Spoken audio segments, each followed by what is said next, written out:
I needed to have that extra space to get like a wide angle lens on my life. Hello everyone, welcome back to my channel. It's me, Teresa, and here I help adult content creators harness the entrepreneurial skills that they are learning right now in order to build a better future. So something that I decided to do for my own mental health, last week while I was on spring break, I decided to take a break from social media. I know that's crazy, like that's literally my job, but that's exactly why I felt as if I needed this break. I've been on social media for probably like a decade now. I just turned 24. I think I've had Facebook since like 2012, Instagram probably around the same time, Twitter a couple years later, once I got into like, I had a Justin Bieber / Iconic Boys stan account. So if that tells you how long ago I started my Twitter account, you know. So I've just been on social media for so long, I decided it was time for a break. I've been selling premium content for 3 years now, and I don't think I've taken more than like a single day to not check any social media platform. I haven't been checking Twitter much since like the end of September because that in and of itself was just terrible for my mental health. And as I reduced my usage of Twitter, then it kind of became clear to me that because of the content I was consuming, I didn't have the capacity in my brain to create my own content. I didn't know what my message truly was because I was constantly being bombarded with what other people had to say. And I know that I talk about that a lot on this page because I think this happens more to adult content creators when we're trying to advertise on social media. I know that I'm constantly antagonized by people making comments about my character. I talked all about that in my video about imposter syndrome and how there are these comments online that can really get to you. And I don't think that influencers that don't post premium content are totally free of it. I'm not saying that, but once people have this perceived moral high ground, then they think that it's okay for them to tell you that you're living life wrong or just any number of things that really aren't appropriate to say to strangers. But because they're hiding behind the defense of a screen, they feel as if they can say that, and because they don't respect you, then it's okay, but it's really not. We should be kind to all of our fellow humans because that's just feeding into our collective energy. So when you're putting negativity out there, then that's like just what you're going to receive. And I also talk about those people projecting their own insecurities in that video. So make sure that you go check it out. I'm not just trying to completely reiterate what I talked about in that video, but I think in that video you can really see how distressed I've been lately. And it's been probably the past month is when I started planning that I was going to take a social media break. At the end of January, I decided I wanted to take a break, but then I realized that I wanted like a real break. So I wanted to take my social media break over spring break so that I wasn't also in school. So now that you know why I decided to take my social media break, let's talk about what I learned from it and also maybe some things that I would do differently in the future. So some of the activities that I did, I got way ahead on reading. I finished reading The 4-Hour Workweek, which will probably be my next Bimbo Book Club video. I'm going to be talking about automating your OnlyFans system, even if you can't fully outsource all of the things regular business owners would. So if you're excited to see that video, make sure that you leave a thumbs up down below and subscribe so that you are notified when that video comes out. I also don't think that I've revealed this quite yet, but I have been working on a book.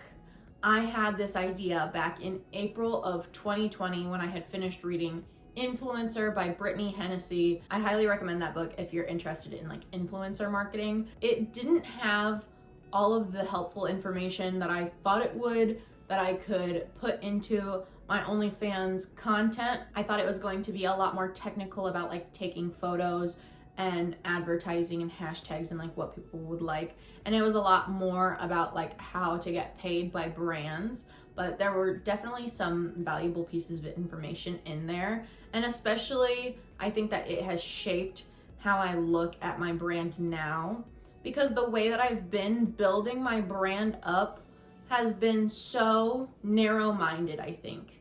I think that we as premium content creators, like I mentioned in the imposter syndrome video, people are afraid that we are going to take their power because sex work is a female-dominated industry and there is a huge pay, wealth gap, investment gap between men and women. And I also learned this week on Farnoosh Torabi's podcast, So Money. It's sponsored by CNET, so I promise it's legit. She's one of my favorite money experts. And she talked about how throughout the pandemic, over 1 million jobs have been recuperated by men, and only like 38 or 39,000 jobs have been recovered by women because of the pay gap. When families were restructuring throughout the pandemic, the woman usually had to stay home just because it made sense financially, because we normally get paid less.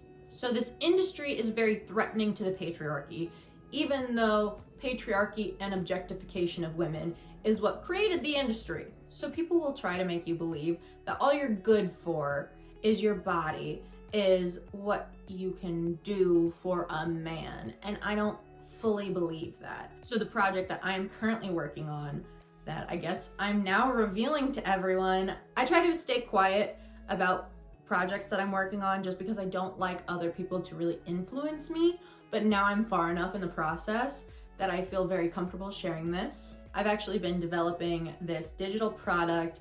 It is a full guidebook on how I run my OnlyFans, not only the regular stuff that you find online about like, oh, the best times post. It will also have some technical information about lighting, about contracts, about using the site. It has so many things, and I got a huge dent made in it over this spring break because I was not checking my social media. I would write for at least 2 hours a day, I would say, and I think that I got a good chunk of work done. And I also feel much more aligned with the direction of the book. I had the idea in April of 2020. I started outlining the chapters in September of 2021. I started writing a little bit in December, but then I just keep taking like these extended breaks from it. And I think that many writers can relate to me on that. Sometimes you're just not feeling inspired. And also if you kind of forget what you're writing about, then it seems harder to like pick it back up. Like, it was easy for me to write every single day because I knew exactly where my train of thought was going as I was working. But it's also really important to like take a step back and take a break, which is also how I feel about my social media profiles. You know, I've been doing the same thing over and over and over for 3 years now. I mean, it's changed slightly, but I needed to have that extra space to get like a wide angle lens on my life and really ask myself, like, is this truly what I want to do? Am I on the right path? And even I wanted to ask myself, is OnlyFans the right choice for me? And I struggle with that constantly because there are things that I don't like about it, but I can't imagine doing anything else. It gives me flexibility with my hours so that I can go hang out with my friends. I can do whatever I want. I can go to school. It pays me plenty to go to school, to pay all of my bills on time. And also, I don't really like working for somebody else. So it really feeds my entrepreneurial spirit. The one thing that I think I would change in the future, if I take another break like this, I'm sure I will, I don't know when, but I continued to consume traditional content. I think I'm going to research more about that dopamine fast method where it's like fully no instant gratification, because I did listen to a few podcasts and I also watched several episodes of Friends and maybe a couple different movies, but I also felt as if those were relaxing moments for me, so I didn't really feel too bad about it this time. But I think in the future, the next time I do another social media break, it needs to be like a full media break. Maybe this was just like me weaning myself off of media so that the next time I do another break like this, I'm able to fully not consume any media. I mean, I was reading books. I don't know. Does that count? I think that the difference is that it's not instantly gratifying.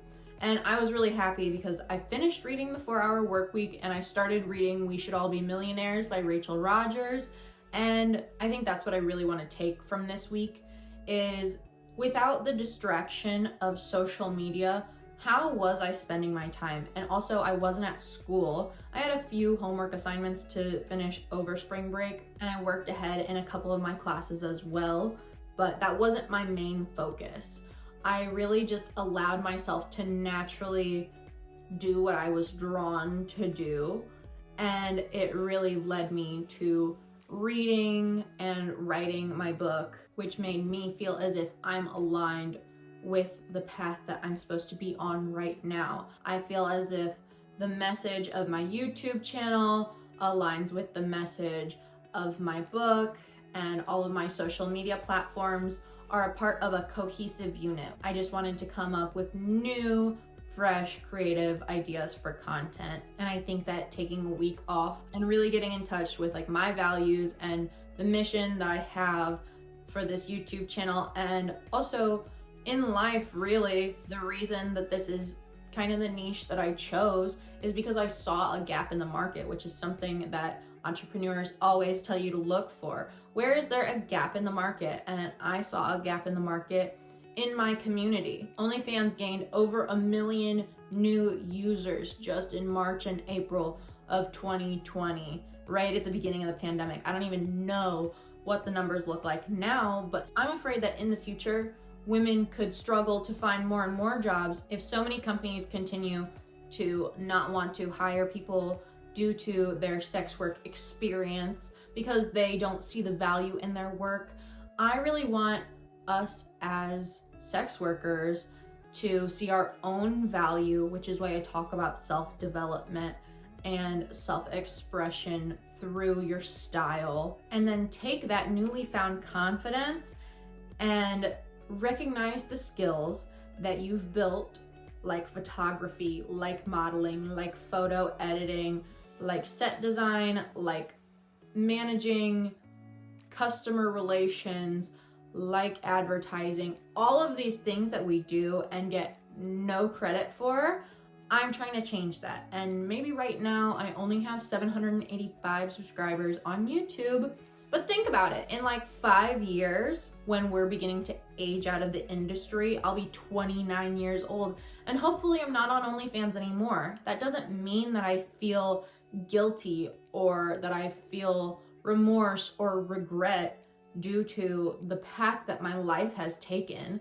On the contrary, I really don't think that I would have found so much confidence and drive had I not seen the success that I have on OnlyFans, and also looking at some of the other women in the industry who have gone on to create businesses through the capital that they have raised through working within this industry. So I invite you to comment down below. Let me know your favorite sex worker owned business, if you know of any. Some of my favorite sex workers online who talk about business, finance, whatever, is Banshee Bell on Twitter. She talks about stocks and investing.